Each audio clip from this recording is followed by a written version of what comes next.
if you had students now listening to you, what would you tell them? Yeah, I like the maximum I quoted earlier.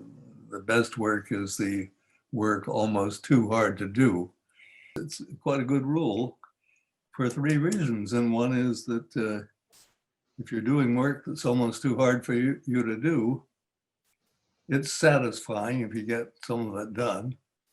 It contributes more if you get it done. And finally, if you're working at the edge of your capacities, what do you know? They might even grow. You might expand your capacities if you're stretching them all the time. But I'd also remind them that humility is important.